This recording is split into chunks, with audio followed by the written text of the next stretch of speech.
I am here with Susan McPherson, the author of The Lost Art of Connecting. This is a must read for all of us who are coming out of 2020 and back into the world of networking and connecting and making sure that our relationships are meaningful. So, Susan, it's so great to have you here today. I am thrilled to be here, Mary, and it's wonderful to reconnect with you. Yes, it is. It is absolutely wonderful, and hopefully sometime soon in person in the future. Absolutely. Absolutely. You're a hop, skip, and jump from Brooklyn. Exactly, exactly. So, as I said, I think this book is so very, very much needed right now, even more so than probably when you started writing it. So, talk to us about kind of what was your thought process as you decided that you were going to write this book? Well, interestingly enough, a lot of folks believe that or think that I conceived this book as a reaction to the pandemic, right? Because we had lost connection. But actually, the book was conceived almost 4 years ago. And it was basically came out of a part of me that felt we had lost that human connection, that intentionality of connecting, that we had become slaves to the clicks and the likes and the, tracking our quote unquote followers to determine whether we were being successful when we were building connections or networking, myself included. And I wanted to get back to somewhat of an earlier time, not to get rid of technology, but to be using the technology in a way that was much more intentional. So I started to write the book in February of 2020. And then, of course, March came, and guess what? All we had were the clicks and the likes and the followers.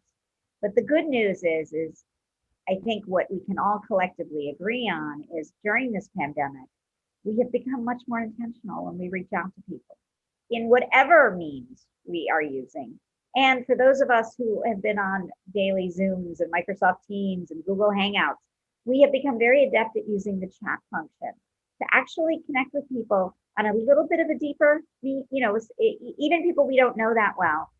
Even on Slack, there's now apps that actually can run on Slack that allow you to have more personal one-on-ones. So I think if anything, I'm optimistic going forward. I do realize there may be people who are in your audience that maybe not further along in terms of reemerging. So I want to be respectful, but I do feel going forward, we are going to be much more likely to be conscious when we are talking to others, not looking over people's heads to find the next best thing, and perhaps not looking down at our phones when we're having conversations with people. Yes, I mean there were so many adjustments, but yet silver linings in 2020. And I think one of the silver linings is all of us coming out being much more intentional, to your point, and really cherishing being able to look somebody in the eye in person, Right. right? Well, and it's interesting. I mean, studies show that, if you want a really meaningful connection, you do need to do it in person. I think we've all, again, this is a generalization. I think we've all done as best as we can with the tools that we had, and I'm so grateful for them. I can't imagine what it was like in 1918. Right. um, but I do, I'm not foolish enough to believe that when we are on these various platforms, we can't make eye contact. So we also can't read body language as well. So, Right. being back in person is going to help. But that's not to say people aren't feeling trepidatious about going back too. I Right. like in kind of where we are right now, almost a purgatory. We have kind of like one toe out the door, one foot in. It's a little like when you're, for those of us who live in, high rise apartment buildings, when your neighbor down the hall orders something really aromatic to eat, whether it's Thai food or Indian or Chinese, and it smells so good, but you don't get any. Yeah. It's a little like that. Yeah. I mean, it is a really interesting time. And, it's funny, we just did our first leadership offsite in person with a client in New York City last Wednesday.